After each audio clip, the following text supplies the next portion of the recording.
Hello students, जदि आपण scholarship T apply करिसंती ताले तार स्टेटस को निज मोबाइल फोन साइज चेक करि परिबे। किभली भाबरे चेक करिवे ताहा स्टेप बाय स्टेप पूरा वीडियो रे जानिबा। वीडियोटी भल लागिले वीडियोटी को गोटे लाइक करिवे। चलंत देरी न करी वीडियोटी को स्टार्ट करिबा।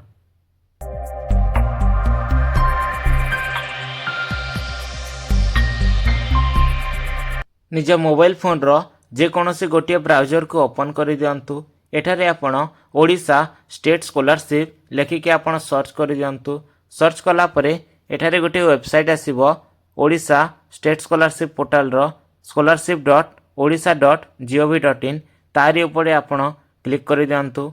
क्लिक कला परे ओडिशा स्टेट स्कॉलरशिप रो ऑफिशियल साइट टी ओपन होई जिवो। एही वेबसाइट रे आपण माने निर्माण श्रमिक, कृषि विद्यानिधि सबु किछि रो स्कॉलरशिप अप्लाई करि परिबे। वर्तमान निर्माण श्रमिक रो अप्लाई चालुछि। किभली भाबरे ताहाको अप्लाई करिवे एवं तार एलिजिबिलिटी क्राइटेरिया कोन मु नेक्स्ट वीडियो रे जणाई देबी।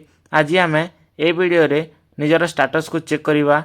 सेहिति पई आपण ऊपर देखंतु लॉगिन अछि, से लॉगिन ऊपर आपण क्लिक करि दियंतु।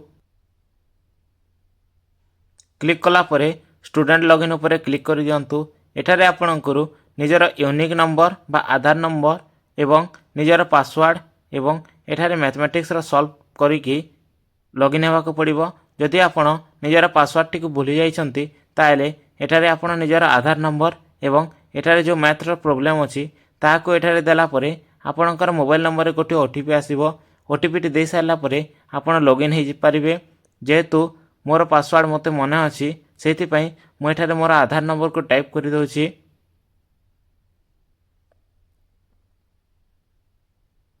आधार नंबर टी आपण निर्भुल भाव में टाइप कर दियंतु। देखंतु मुठारे शीघ्र शीघ्र टाइप कर देली। तापरे तले जो पासवर्ड अछि सेठारे आपणकर पासवर्ड टी को निर्भुल भाव में टाइप कर दियंतु।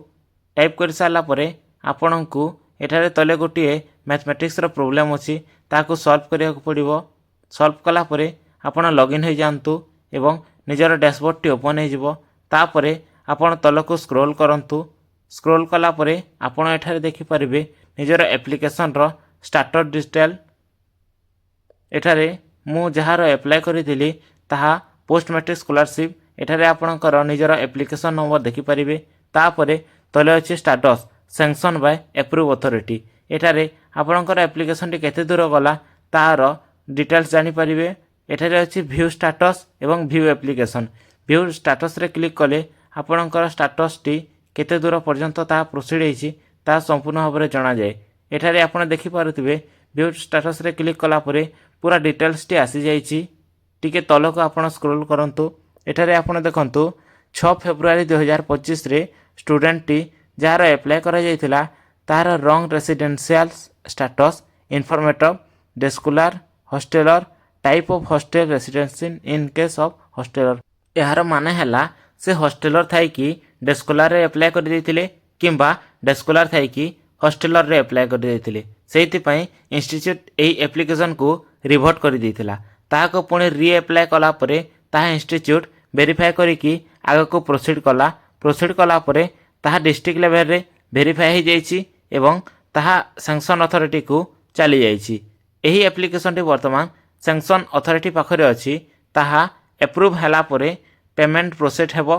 पेमेंट प्रोसीड हला परे किछि दिन बा किछि मास परे पेमेंट टी जहा डीबीटी माध्यम रे से बेनिफिशियरी अकाउंट को आसी जिवो। तेणु करी आपण माने मध्य एई बळी भाबरे निज मोबाइल साइज रे स्टेप बाय स्टेप पूरा चेक करि परिबे। मने रखंतु आपणकर बैंक अकाउंट डीबीटी इनेबल रहिबा कथा। काहे कि ना जेतेले आपणकर स्कॉलरशिप अमाउंट टी निजर बैंक अकाउंट को डीबीटी माध्यम रे आसे ताहा बैंक सहित सब बेले निजर आधार कार्ड टी लिंक करिथिबा कथा एवं डीबीटी इनेबल रहिबा कथा। ताहा आपण सब बेले मने रखंतु। स्कॉलरशिप टंका को नै कि आपण को ओरिडाबार किछि कथा नहीं। काहे कि ना या फेज वाइज वेरिफिकेशन होई थाए। जेतेबेले आपणकर एप्लिकेशन टी वेरीफाई हो जिवो तापरे आपणकर अकाउंट रे टंका टी आसी जिवो। एथि पई आपण ओरिड होंतुनी। जदि आपणकर स्टेटस चेक करिवारे किछि प्रॉब्लम होताय ताले आपण आम सहित जोगाजोग करंतु। आमे आपणकर निश्चय सहायता करिवु। एही इन्फॉर्मेशन टी जदि आपनको भल लागि थाए ताले वीडियो टी को गोटे लाइक करिवे। ए वीडियो टी ନିଜର ସାଙ୍ଗସାଥି ଫ୍ୟାମିଲି ମେମ୍ବରକୁ ସେୟାର କରିଦିଅନ୍ତୁ। ଆମ ଚ୍ୟାନେଲ ସହିତ ସବୁବେଳେ ଆପଣ ଯୋଡ଼ି ହୋଇକରି ରହିଥାନ୍ତୁ। ଧନ୍ୟବାଦ।